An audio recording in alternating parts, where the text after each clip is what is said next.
vient donner, c'est l'intelligence. Il dit, vos jeunes gens auront des visions. J'ai lu la définition de vision dans le dictionnaire Oxford. Et ils disent que la vision, ok, c'est la capacité de planifier avec succès ton avenir. Ça veut dire que quand le Saint-Esprit, ok, descend sur un jeune homme, il lui donne la capacité de planifier avec succès son avenir. Et donc le Saint-Esprit ne vient pas juste faire prier les gens. Le Saint-Esprit ne vient pas juste faire tomber les gens. Le Saint-Esprit ne vient pas juste faire cracher les gens. Est-ce que vous me suivez? Le Saint-Esprit, et c'est l'une des premières choses qu'il fait, il donne une vision. C'est la première chose que l'Esprit de Dieu vient faire. Pourquoi le Saint-Esprit vient donner une vision? Parce que Dieu sait qu'un homme sans vision ne peut rien accomplir. Est-ce que vous me suivez? Comprenez bien, parce que le mois de février, je vais prêcher sur la culture de la prospérité. Vous devriez comprendre que ce qui rend un homme prospère, ce n'est pas l'argent. Si le pauvre pouvait comprendre ça, qu'on ne vous aide pas à chaque fois qu'on vous donne de l'argent, on vous maintient au même niveau. Amen. Amen. Vous savez, votre cerveau est un muscle. Et écoutez-moi ça.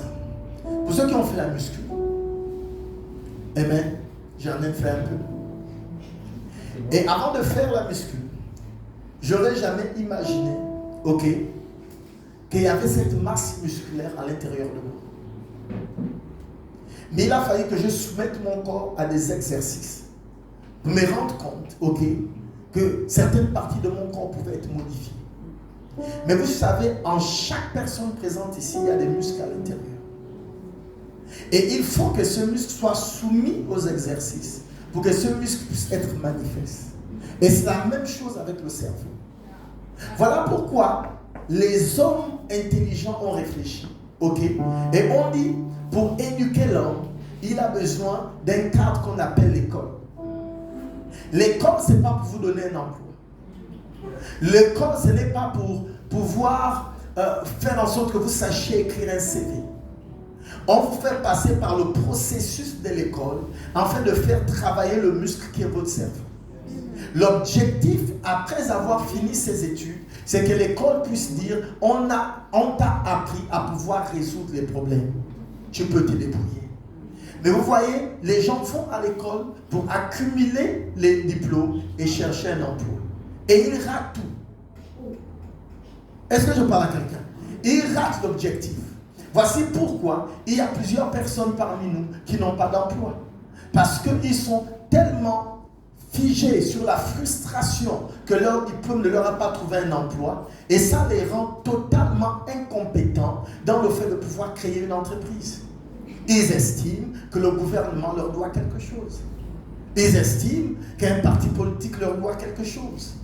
Vous êtes passé par le processus de l'école afin de pouvoir booster votre mentalité, votre intelligence. Vous êtes suffisamment intelligent afin de pouvoir diriger votre vie. Vous devriez comprendre aujourd'hui, écoutez-moi bien, vous devriez comprendre aujourd'hui que l'une des armes les plus puissantes que Dieu vous a données, c'est un cerveau. Je disais déjà au deuxième culte que lorsqu'on va dans la jungle, ok, l'éléphant, Dieu a donné son poids, il a donné des défenses pour sa sécurité. Au lion, il a donné son rugissement. À l'aigle, il a donné des ailes. Est-ce que je parle à quelqu'un? Et on peut se poser la question, l'homme, quelle est son arme? C'est son cerveau.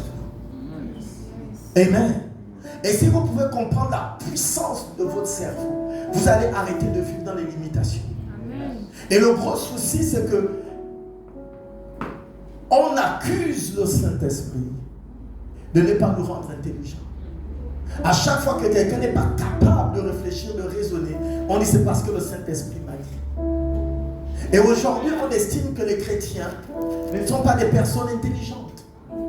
C'est la raison pour laquelle, ok, en Chine, on refuse les églises. Parce qu'on estime que les églises contribuent à la non-productivité des citoyens. On estime que l'église, ok, encourage les gens à garder ses pensées dans le ciel et ne rien faire sur la terre. Mais ça, c'est une très mauvaise interprétation des Écritures.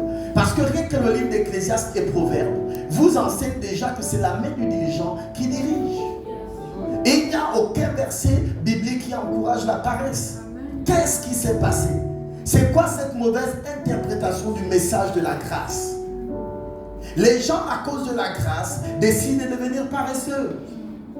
Les gens se disent, mon Dieu fera. Non.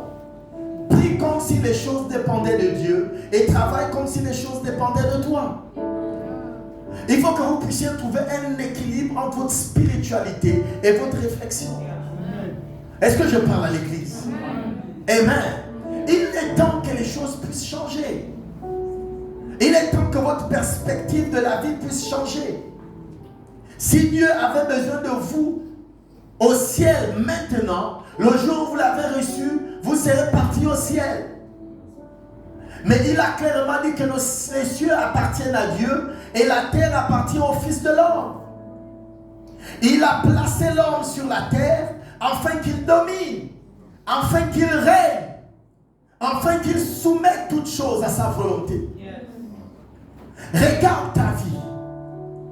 Est-ce que tu soumets quelque chose ou tu es soumis par la vie?